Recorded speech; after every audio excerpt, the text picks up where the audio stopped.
it. And then, so now I'd like to introduce our speaker for today. Rosa Parks was a civil rights leader whose refusal to give up her seat to a white passenger on a segregated bus led to the Montgomery bus boycott. Her bravery led to nationwide efforts to end racial segregation, and Parks was awarded the Martin Luther King Award by the National Association for Advancement of Colored People. On September 15th, 1996, President Bill Clinton awarded Parks the Presidential Medal of Freedom, the highest honor given by the United States executive branch. The following year, she was awarded the Congressional Gold Medal, the highest award given by the U.S. legislative branch. Ladies and gentlemen, it is my absolute pleasure to introduce to you Rosa Parks.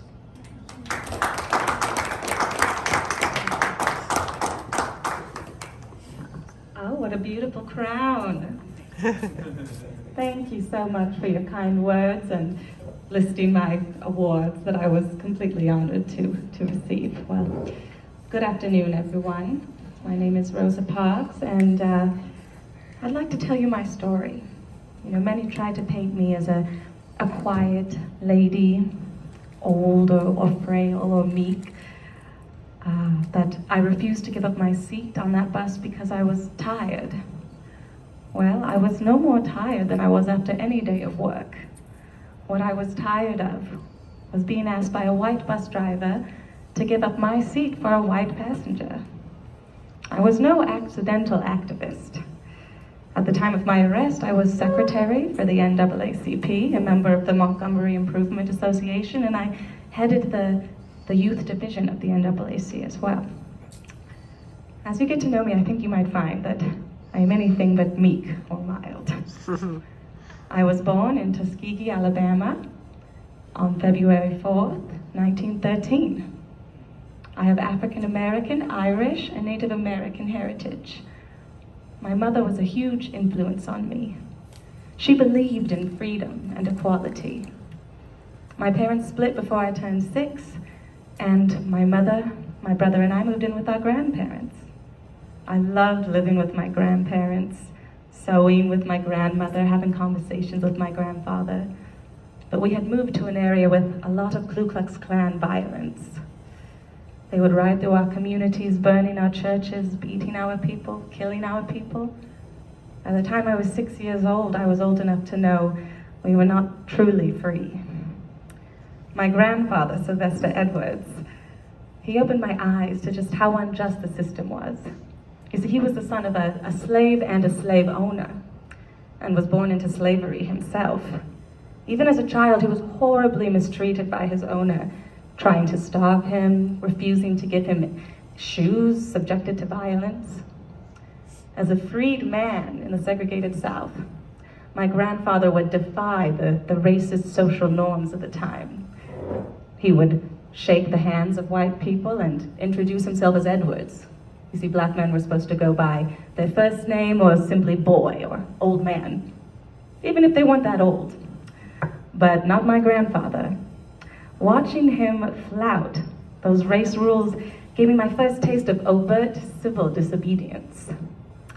And I was not afraid to stand up for myself. Even at 10 years old, there was this young boy, this young white boy named Franklin, who threatened to beat me up. And I stood fearless. I grabbed a brick to defend myself, and I dared him to go ahead and try. When my grandmother heard this, she was so worried. She urged me to be more careful, but I declared at 10 years old, I would rather be lynched than live to be mistreated. Well, I went to a segregated school, and I loved it, even though it was a small one-room school with all ages, from very young to teenagers. I mean, imagine the chaos, but I loved it. And, we were only in session for 5 months out of the year, whereas the white schools were in session for 9 months. And we all had to walk to school while we would watch the white students be picked up and get to ride the buses to school. Some white Northerners built a new school called the Montgomery Industrial School for Girls. Their aim was not only to provide an education, but a sense of pride in their students. Well, this angered some white folks in my community, and my school was burned down twice. I loved school, and I was a great student, but eventually I did have to drop out to care for my grandmother and later my mother when she fell ill. When I was 18 years old, I met a man named Raymond Parks. That's how I got my last name. He proposed on our second date. Now, I wasn't quite sure about him, but I liked how much he was like my grandfather. He was the first real activist I had ever met. He was part of a pre-NAACP grassroots organization. Now, when they would meet, they would arm themselves so as to be ready if the Ku Klux Klan broke down the door. And sometimes there'd be so many guns on the table I wouldn't know where to set the refreshments. Well, he encouraged me to go back to school, and a year later we were married. I finished high school and began working for the NAACP. I worked with them for 14 years and had many jobs: secretary, a justice for prisoners advocate. I even had the dangerous task of investigating sexual assaults against black women by white men. In 1941, I got a job as a seamstress at the Maxwell Air Force Base. Now, this was a federal institution, so it was integrated. And that means that the buses on base were integrated as well. So I'd be sitting next to one of my white friends having a conversation, and then as soon as our bus got to the city and we had to transfer to the city bus, we had to stop our conversation and go to our separate sections, the white section and the colored section. I made a conscious choice never to normalize that. You see, the law was simply that the buses had to be segregated, but there were a lot of unwritten customs that were meant to discriminate and uphold white superiority. There was one bus driver in particular who was notorious for harassing his black passengers, and his name was James Blake. In 1943, I boarded his bus, and he informed me I was not allowed to walk through the white section, that I would have to pay my fare, get off the bus, and re-enter through the back. Well, I obliged, and once I got off to re-enter, he drove off with my fare. This would not be my last interaction with James Blake. Another hotbed of discrimination was the polls. I had to try to register to vote 3 times. The first time I was just outright refused. The second time they claimed that I had gotten some questions on the questionnaire wrong, even though I knew those answers backwards and forwards.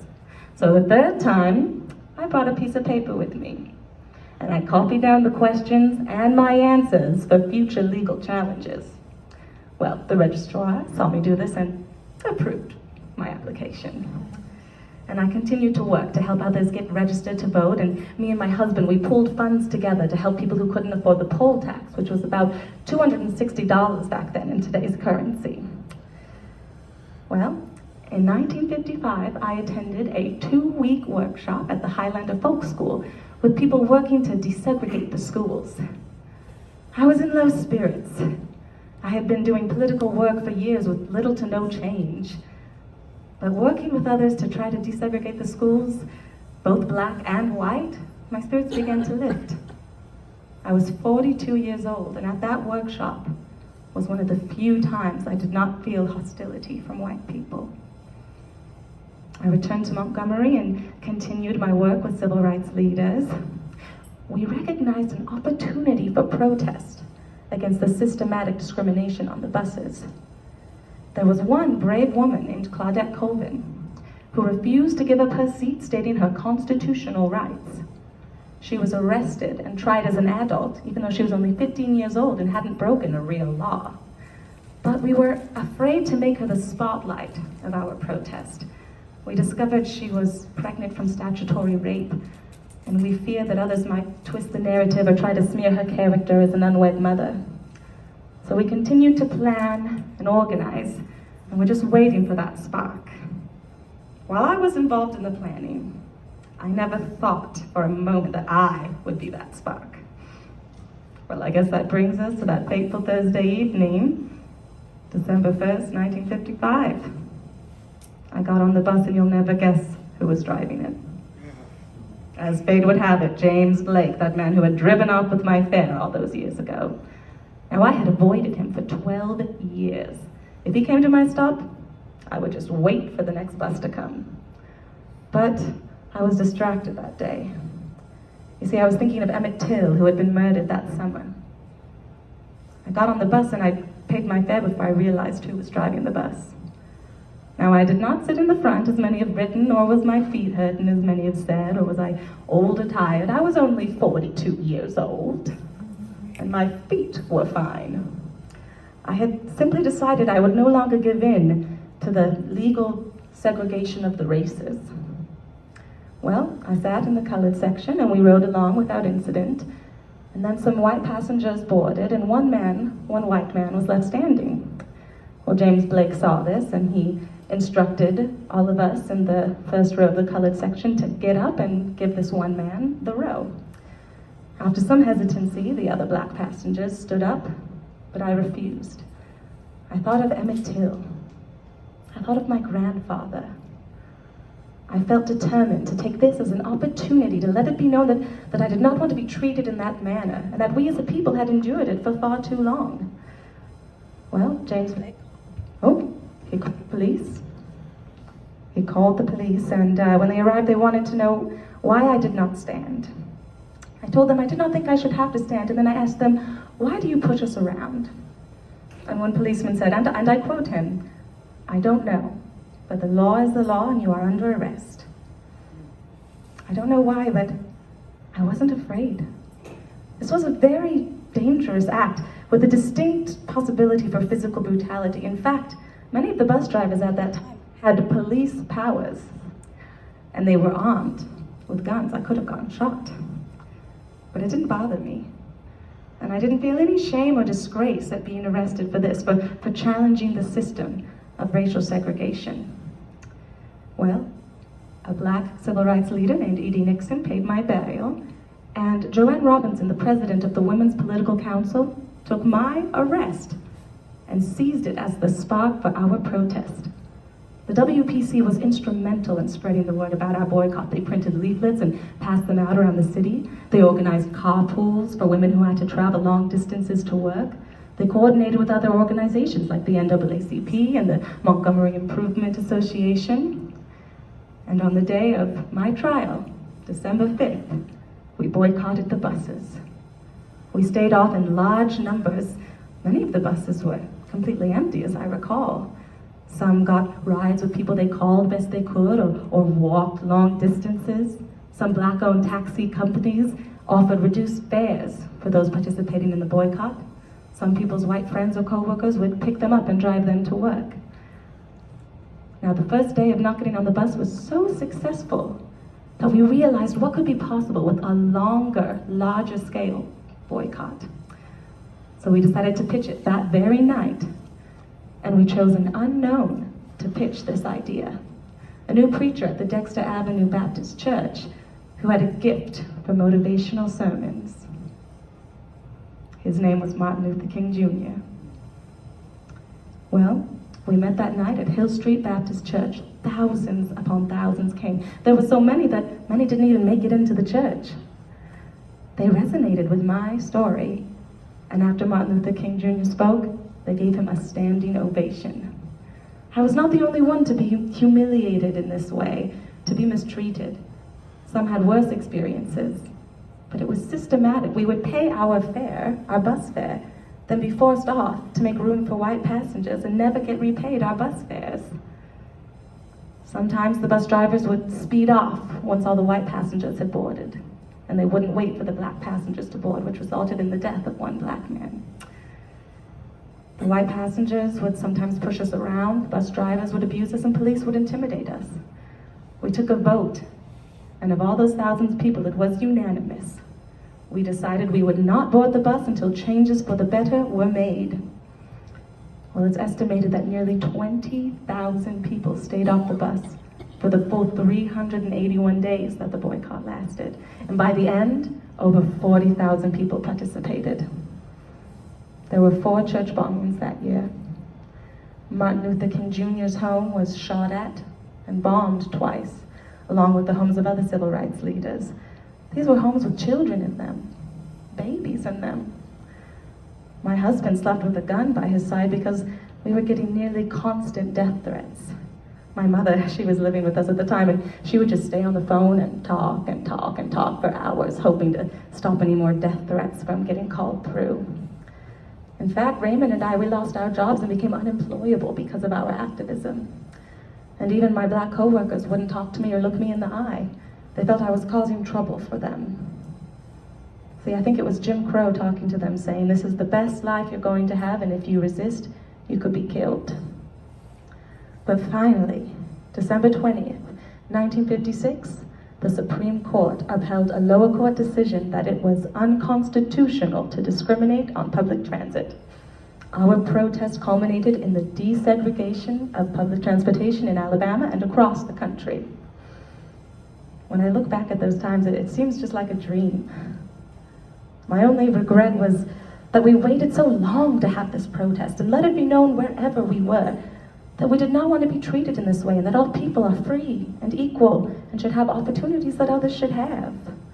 But I'm very glad that this experience I had, it sparked a movement that brought so much change to this country and indeed the world. Life was not always easy after the boycott.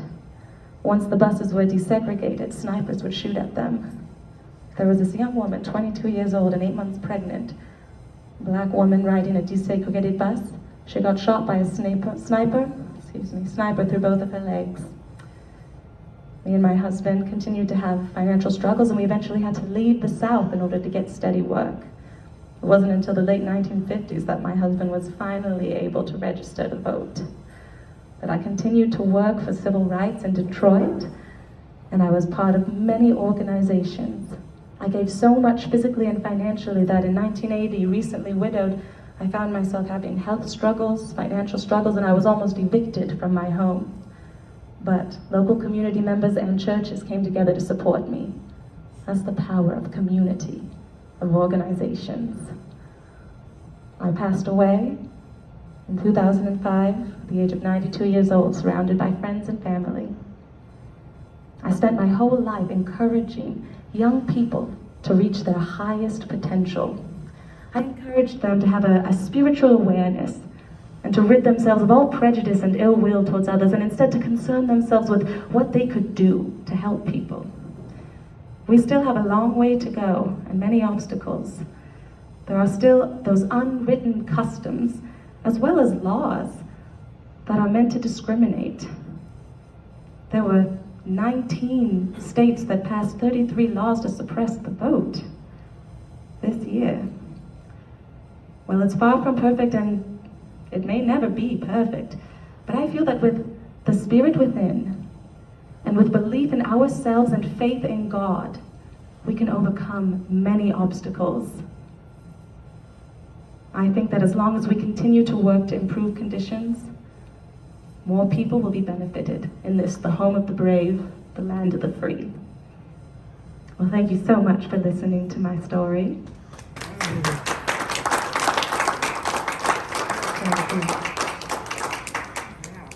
Does anyone have any questions? Wow. Yes.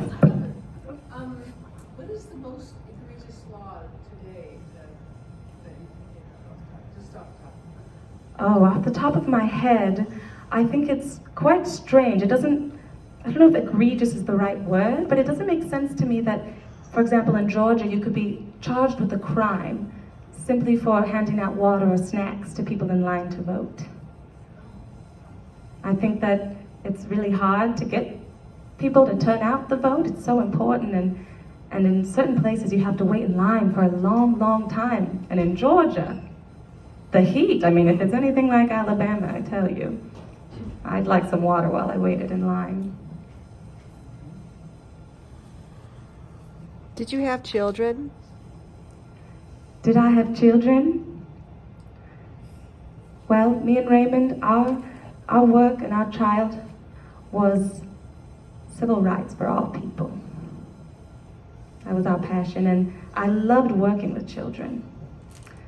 I would encourage young people to vote, to register, and after the boycott, me and my husband, we formed an organization where we would travel across these United States, talking to young people and hoping to inspire them to get a good education, to pursue the opportunities available to them, and of course to concern themselves with how they could best help other people. Thank you. Yes. Did you know Jackie Robinson? Jackie Robinson. You know, I can't recall if I ever met him personally, but I just find him such a force to be reckoned with. Now I tell you, that is an example of what I like to call black joy. And he brings lots of joy to many people. Any more? Any more questions? Okay, well, Rosa, what an absolute treat. Thank you so much. I thoroughly enjoyed hearing your story. Oh, thank you so And much. here, I brought this for you. I baked these this morning. So Oh, nothing my like goodness. fresh baked cookies. Who doesn't like fresh baked cookies? I think that's one thing we can all agree on in this room. Oh my goodness, that is so kind of you. Thank you so much. Appreciate it. How about that?